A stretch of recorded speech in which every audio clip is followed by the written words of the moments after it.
Breaking news. Tirupati జిల్లా చంద్రగిరిలో హత్యకు గురైన మదనపల్లి యువకుడు ఆవుల నరసింహుల మృతదేహానికి పోస్ట్ మార్టం పూర్తయింది.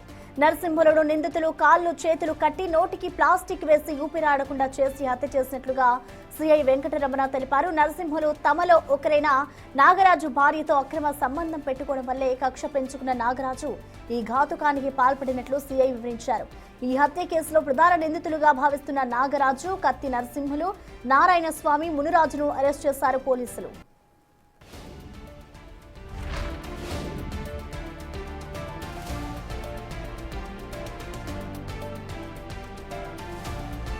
తిరుపతి జిల్లా చంద్రగిరిలో హత్యకు గురైన మదనపల్లి యువకుడు ఆవుల నరసింహులు మృతదేహానికి పోస్టుమార్టం పూర్తయింది. నరసింహులను నిందితులు కాళ్ళు చేతులు కట్టి నోటికి ప్లాస్టర్ వేసి ఊపిరాడకుండా చేసి హత్య చేసినట్లుగా సిఐ వెంకటరమణ తెలిపారు. అయితే నరసింహులు తమలో ఒకరైన నాగరాజు భార్యతో అక్రమ సంబంధం పెట్టుకోవడం వల్లే కక్ష పెంచుకున్న నాగరాజు ఈ ఘాతకానికి పాల్పడినట్లుగా సిఐ వివరించారు. ఈ ప్రధాన కేసులో ప్రధాన నిందితులుగా భావిస్తున్న నాగరాజు, కత్తి నరసింహులు, నారాయణ స్వామి, మునిరాజును అరెస్ట్ చేశారు పోలీసులు.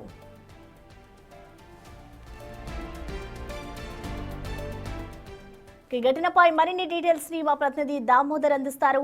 దామోదర్, మనం చూస్తూ ఉన్నాం ఇటు మదనపల్లిలో ఒక నరసింహులు అనే ఆయనకు సంబంధించి హత్యపై పూర్తి డీటెయిల్స్ ఏ విధంగా ఉన్నాయి, ఇటు పోలీసులు ఎటువంటి వివరాలు తెలుపుతున్నారు, పోస్టుమార్టం అనంతరం ఎటువంటి వివరాలు బయటకు వచ్చే అవకాశాలు ఉన్నాయనుకోవచ్చు?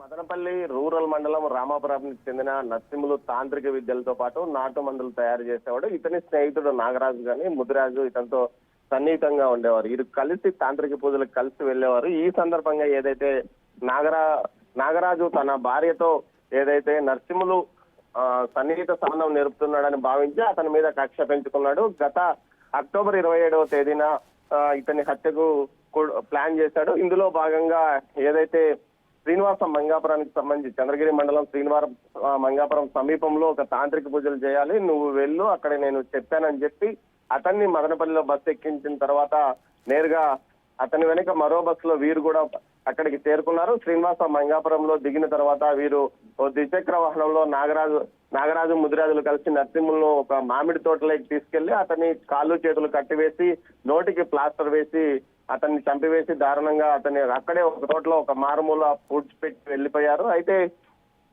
భర్త కనిపించకపోవడంతో ఆచూకీ కోసం ఆమె 3 రోజుల పాటు ప్రయత్నించిన తర్వాత పోలీసులకు ఫిర్యాదు చేసింది. పోలీసులు మొదట్లో ఈ విషయాన్ని పెద్దగా పట్టించుకోలేదని విమర్శలు కూడా ఉన్నాయి. ఈ నేపథ్యంలో డిసెంబర్ 3వ తేదీన కేసు ఫైల్ అయింది. ఆ కేసు ఫైల్ అయిన తర్వాత పోలీసులు ఏదైతే నాగరాజు ముదిరాజులను మొదటిసారి పిలిపించి విచారిస్తే తమకు తెలియదని చెప్పారు. ఈ నేపథ్యంలో పోలీసులు మరోసారి ఏదైతే నాగరాజుకు సంబంధించి ఫోన్ కాల్ డేటాను ట్రేస్ చేశారు, అదే విధంగా నరసింహుల యొక్క ఫోన్ కాల్ డేటాను ట్రేస్ చేశారు. ఇద్దరి కాల్ డేటాలు ఒకే రకంగా ఉండడం 27వ తేదీన చివరిగా నరసింహులు మాట్లాడేందుకు కూడా నాగరాజుతోనేనని గుర్తించారు. ఆ తర్వాత జరిగిన పరిణామాల నేపథ్యంలో అతన్ని పూర్తి స్థాయిలో విచారించారు. 2 రోజుల క్రితం ఇతను ఏదైతే నాగరాజు, ముదిరాజు, సత్యనారాయణ అనే ముగ్గురు కలిసి ఈ హత్యకు కుట్ర పన్నారని కూడా బయటపడింది.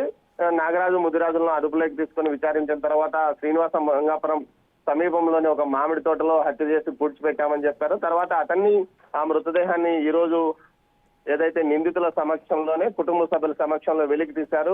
ఆ మృతదేహాన్ని వెలికి తీసిన తర్వాత అక్కడే పంచనామా నిర్వహించి శరీర అవశేష భాగాలను అప్పగించారు.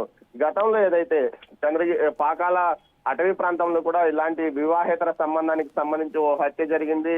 ఇదే విధంగా నోటికి ప్లాస్టర్స్, చేతులకు కాళ్ళు చేతులు కట్టివేసి నోటికి ప్లాస్టర్స్ వేసి కూడా హత్య చేసిన నేపథ్యం. అదే కోణంలో ఇక్కడ కూడా హత్య జరిగిందని పోలీసులు భావిస్తున్నారు. మొత్తం మీద అయితే ఈ హత్యకు కారణము వివాహేతర సంబంధం కలిగి ఉన్నాడనే అనుమానం మీదనే ఈ హత్యకు నాగరాజు, ముదిరాజులు పాల్పడినట్లు వారిద్దరిని అదుపులోకి తీసుకుని వారి మీద హత్యాయత్నం కేసు నమోదు చేశారు. ప్రసన్న.